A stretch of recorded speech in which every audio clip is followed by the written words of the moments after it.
seluruh warga masyarakat Kota Tasikmalaya dan teman-teman media, perlu kami menyampaikan terkait dengan rencana PSBB di Kota Tasikmalaya efektif 14 hari dari tanggal 6 Mei sampai dengan 19 Mei tahun 2020. Perlu kami sampaikan bahwa kondisi hari ini Kota Tasikmalaya per tanggal 4 Mei 2020, kondisi COVID Kota Tasikmalaya khususnya yang terkonfirmasi positif di Kota Tasikmalaya ada 31 orang, dan 31 orang positif ini berdasarkan hasil lab atau swab ada 17 orang, lalu berdasarkan tes daripada rapid test 14 orang. Dari 31 secara akumulatif sembuh alhamdulillah 11 orang, dan masih dalam perawatan 17 orang, walaupun ada saudara kita dari yang positif ini meninggal 3 orang. Lalu juga dari pasien PDP ya, ini dari akumulatif 33 orang sudah selesai ya 27 orang, dan masih dalam pengawasan 2 orang. Dan dari PDP pasien ini ada 4 warga kita meninggal, sehingga warga Kota Tasikmalaya dari COVID-19 ini ada 7 orang yang meninggal. Kita doakan mudah-mudahan diterima di siang mulia di hadapan Allah Subhanahu wa Ta'ala, Tuhan yang Maha Kuasa.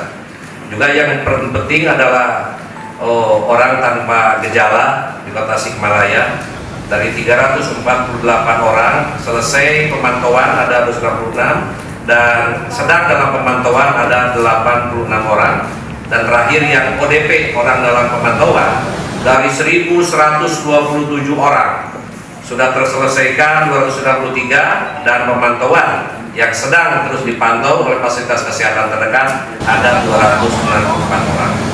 Kondisi yang sekarang posisi Kota Tasikmalaya yang terus kita jaga, tidak ada yang melonjak, dan ini harus kita jaga.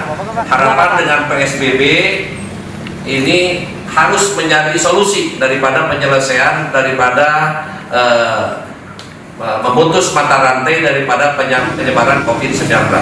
Perlu kami sampaikan dalam PSBB ini kepada seluruh masyarakat Tasikmalaya ada 7 pembatasan. Yang pertama adalah pembatasan pelaksanaan pembelajaran di sekolah dan institusi. Untuk pembatasan pembelajaran, alhamdulillah di Kota Tasikmalaya sebetulnya 1 bulan setelah tanggal 31 Maret ini pembatasan pembelajaran ini sudah kita laksanakan. Anak-anak sudah belajar di rumah, termasuk juga beberapa lembaga pendidikan perguruan tinggi juga sama, belajar di masing-masing rumah, semua sistem daring ya. Jadi ini sudah tidak ada masalah waktu pelaksanaan PSBB. Lalu yang kedua juga pembatasan aktivitas di tempat kerja kita. Jadi ada pembatasan di aktivitas di tempat kerja, ini sangat penting bagaimana PSBB bisa dilaksanakan. Yang pertama kaitan dengan perangkat daerah. Ini kaitan perangkat daerah yang menyelenggarakan fungsi pelayanan langsung kepada masyarakat. Jadi pembatasan aktivitas di tempat kerja ada pengecualian, ya kan? Ada pengecualiannya. Tutup ada yang dikecualikan, salah satunya adalah perangkat daerah yang menyelenggarakan fungsi pelayanan langsung pada masyarakat. Dinas-dinas masih kecamatan, kelurahan.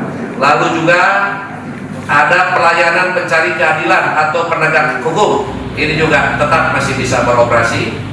Lalu seluruh kantor instansi pemerintah berdasarkan pengaturan dari kementerian terkait, termasuk juga badan usaha milik negara dan daerah, ya kan? Nah, ini yang memenuhi kebutuhan tentang kebutuhan pokok masyarakat mengikuti pengaturan dan kementerian terkait atau dari pemerintah daerah. Jadi badan usaha milik negara dan daerah ini yang turut serta penanganan COVID juga tidak ikut yang ditutup dalam pembatasan aktivitas kerja, termasuk kantor notaris, pejabat pembuat akte tanah, termasuk yang dikecualikan untuk aktivitas ini pelaku usaha yang bergerak, tapi ada kriterianya, bergerak di bidang apa, yaitu di bidang kesehatan, di bidang bahan pangan, makan dan minuman, ada lagi di bidang energi, di bidang komunikasi dan teknologi informasi, di bidang keuangan, perbankan dan sebagainya, logistik, ya kan? Logistik ini tidak akan terhambat.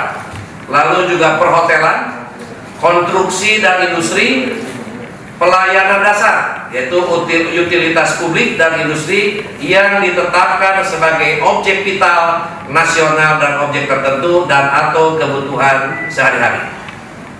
Juga ada yang dikecualikan adalah organisasi kemasyarakatan lokal dan internasional yang bergerak pada bidang sektor kebencanaan dan sosial.